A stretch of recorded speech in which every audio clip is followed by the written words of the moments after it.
কার গুলিতে এবার খুন হলো মেঘা, সেটারই প্রশ্ন হয়ে দাঁড়ালো আয়ুষের বিয়ের আসরে। হ্যাঁ বন্ধুরা, ভিডিওতে লাইক দিয়ে দেখতে থাকুন। যে মুহূর্তে কিনা মেঘা এক পর্যায়ে ঘাবড়ে যায় এবং মেঘা যখন কিনা বুঝতে পেরে যায় যে গোটা বিয়ের আসরে এবার মেঘার আর পালানোর কোনো উপায় নেই এবং মেঘা এক পর্যায়ে ধরা পড়ে গিয়েছে, ঠিক সেই সময় জয়িতা তখন কিনা মেঘাকে চার্জ করে বলতে থাকে যে হ্যাঁ রে মেঘা, তো লজ্জা করলো না যে তুই তোর আপন মাসির সঙ্গে সমস্ত নোংরা কর্মকাণ্ড কী করে করতে পারলি, যেখানে কিনা আমি তোকে বিশ্বাস করে ভরসা করে তোকে ফিরিয়ে এনেছিলাম এই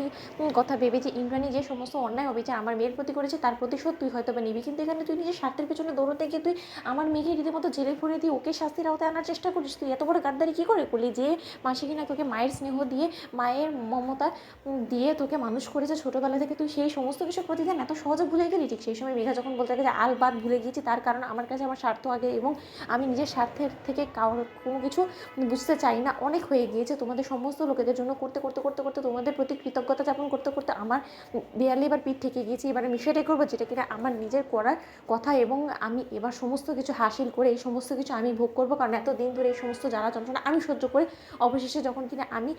আমার সাফল্যের চূড়ায় এসেছি, সেখান থেকে আমি কোনো মতে পেছাতে পারবো না মাসি। অন্যদিকে এই সমস্ত কথা বলার সময় যখন কিনা ইন্দ্রাণী গাঙ্গুলি বলতে থাকে যে আগে তোমার এই বাড়িতে পা তো পড়ুক, এবারই বড় বউ হিসেবে, তবে না এই বাড়িতে তোমার আর কোনো ঠাঁই হবে না মেঘা ব্যানার্জি, তোমাকে আর এই বাড়ির বউ করে আমি কোনো মতে আনবো না। তোমার মুখস্থ অনেক আগেই আমার সামনে খুলে গেছে, কিন্তু আমি চুপ করেছিলাম ধৈর্য ধরে তোমাকে আমি পর্যবেক্ষণ করছিলাম যে তুমি আদৌ কতদূর দৌড়তে পারো, কিন্তু তোমার যে আসল চেহারাটা এতটা নোংরা সেটা আমার কল্পনার বাইরে ছিল। ঠিক সেই সময় মেঘা যখন কিনা টের পেয়ে যায় যে ওর আর কোনো রকম কোনো পালানোর কোনো পথ নেই এবং সিদ্ধার্থ যখন কিনা সুযোগ বুঝে পুলিশ ডেকে আনে, ঠিক সেই সময় পুলিশে মেঘাকে অ্যারেস্ট করতেই নেবে, তখনই পুলিশের কাছ থেকে মেঘা যখন কিনা গানটা কেড়ে নিয়ে ইন্দ্রাণী গাঙ্গুলির দিকে তাক করে বলতে থাকে যে এই কুসুম সরকার, ইন্দ্রাণী গাঙ্গুলি অনেক চালাকি করে ফেলেছো, অনেক দূর খেলে ফেলেছো তোমরা, এবার এই মেঘা ব্যানার্জি খেলবে। যদি আমার ধারের কাছেও কেউ ঘেঁষার চেষ্টা করো তাহলে এক্ষুনি কিন্তু কুসুম সরকার এবং ইন্দ্রাণী গাঙ্গুলি দুটোকেই শেষ করে দেবো, গাঙ্গুলি বাড়ির ভিটেটা আমি নাড়িয়ে দেবো। ঠিক সেই সময় যখন কিনা ইন্দ্রাণী গাঙ্গুলি এক পর্যায়ে মেঘার হাত থেকে সেই গানটা কেড়ে নিয়ে মেঘার দিকে উল্টো তাক করে বলতে থাকে যে এবার মেঘা ব্যানার্জি তুমি শেষ হবে ইন্দ্রাণী গাঙ্গুলির হাতে। ইন্দ্রাণী গাঙ্গুলি তোমাকে কোনো মতে বাঁচতে দেবে না। ইন্দ্রাণী গাঙ্গুলি নিজের পরিবারের উপরে যে যত ঝড়ঝাপটে আসুক না কেন সেটার মোকাবেলা করার জন্য একাই একশো এবং সেটা হচ্ছে তোমাকে চোখে আঙুল দিয়ে বুঝিয়ে দেবো। অন্যদিকে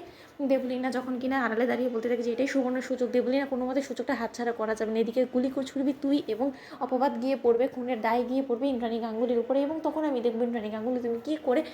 খোলামেলাভাবে বাইরে তুমি বাঁচতে পারো এবং তোমাকেও আমি চার দেওয়ালের মধ্যে যদি জিম্মি করতে না পেরেছি তাহলে দেবলীনার নামটা আমি মুছে দেবো। অন্যদিকে ইন্দ্রাণী গাঙ্গুলির সঙ্গে হাতাহাতি হওয়ার সময় হঠাৎ করে যখন কিনা মেঘার উপরে গুলি চলে যায় এবং সেই গুলিটাই যখন কিনা ইন্দ্রাণী গাঙ্গুলির হাত থেকে ছোড়া গুলি হিসেবে পুলিশ গণ্য করে ফেলে এবং পুলিশ বলতে থাকে যে ইন্দ্রাণী গাঙ্গুলি আপনি কী করলেন, আপনি আইন হাতে তুলে নিয়ে আপনি মেঘা ব্যানার্জির উপরে গুলি চালালেন। তো বন্ধুরা লাইক শেয়ার করে সাবস্ক্রাইব করো।